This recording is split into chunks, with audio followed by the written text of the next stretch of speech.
নমস্কার বন্ধুরা, সুজনস কিচেনের আরেকটা নতুন পর্বে তোমাদের সকলকে জানাই অনেক অনেক স্বাগত। আজ তোমাদের বানিয়ে দেখাবো একটা স্পেশাল ভাজা মশলা, যেটা তোমরা ঘুগনি, ঝালমুড়ি, আলু কাবলি, ফুচকা সব কিছুতে ব্যবহার করতে পারবে এবং যে কোনো তরকারিতে 1 চামচ দিলেই তরকারির টেস্ট সম্পূর্ণ পাল্টে যাবে। বাড়িতে থাকা উপকরণ দিয়েই ভাজা মশলাটা বানিয়ে দেখাবো। তাহলে চলুন দেখে নেওয়া যাক রেসিপিটি। তো ভাজা মশলা তৈরির জন্য একটা প্লেটের মধ্যে প্রথমে নিয়ে নেবো 1 চামচ গোটা জিরে, আর দেবো 1 চামচ গোটা ধনে, নেবো 1 চামচ গোটা মৌরি, আর দেবো কয়েক টুকরো দারচিনি, তো 4টে লবঙ্গ, আর 2টো ছোটো এলাচ, নিচ্ছি 3টে শুকনো লঙ্কা। তো ভাজা মশলা তৈরির জন্য সব উপকরণ গুছিয়ে নিয়েছি। এবার এগুলো শুকনো খোলায় ভেজে নেব। তো প্রথমে একটা কড়াইতে শুকনো লবঙ্গগুলো ছেড়ে দিচ্ছি, এতে ভাজতে সুবিধা হবে। এরপর গ্যাসের ফ্লেমটা লো করে দিয়ে ভালোভাবে নাড়তে হবে। তো শুকনো লবঙ্গগুলো হালকা ভাজা হয়ে গিয়েছে।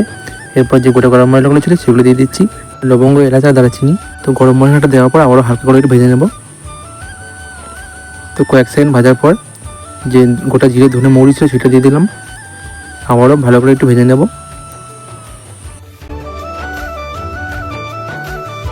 তো দেখো, প্রায় 1 থেকে 2 মিনিট পর মশলাটা পুরো ভাজা হয়ে গিয়েছে, কালারটা একদমই চেঞ্জ হয়ে গিয়েছে। আর এর থেকে বেশি কিন্তু ভাজা যাবে না, তাহলে কিন্তু তেতো হয়ে যায় মশলাটা। তো এবার গ্যাসের ফ্লেমটা অফ করে দেবো। তারপর একটা প্লেটের মধ্যে এই মশলাটা ঢেলে নেব, চারিদিকে একটু ছড়িয়ে দেবো যাতে এটা ঠান্ডা হয়ে যায়। তো মশলাটা হালকা ঠান্ডা হলে তারপর মশলাটা গুঁড়ো করবো। তো দেখো, 3 থেকে 4 মিনিট পর মশলাটা হালকা ঠান্ডা হয়ে গিয়েছে।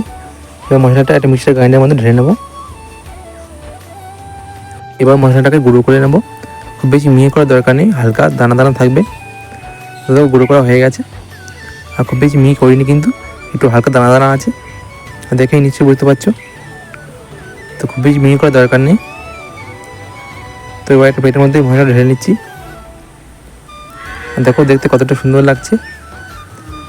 আর দেখো, হাত দিয়েও দেখাচ্ছি, একটু হালকা দানা দানা আছে।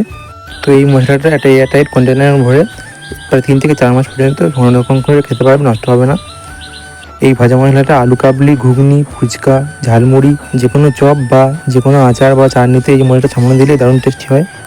এছাড়া খিচুড়ি, ল্যাবড়া এবং যে কোনো তরকারিতে 1 চা চামচ এই মশলা দিলে দারুণ টেস্টি হবে। তো আজকের এই ভাজা মশলার রেসিপিটি তোমাদের কেমন লাগলো অবশ্যই কমেন্টে জানানো। ভালো লাগলে প্লিজ চ্যানেলটি সাবস্ক্রাইব করে পাশে থেকো। তো আজকের মতো ভিডিওটা এখানে শেষ করছি, আবার দেখা কিন্তু কোনো রেসিপির সাথে। এতক্ষণ আমার সাথে থাকার জন্য সকলকে জানাই অসংখ্য অসংখ্য ধন্যবাদ।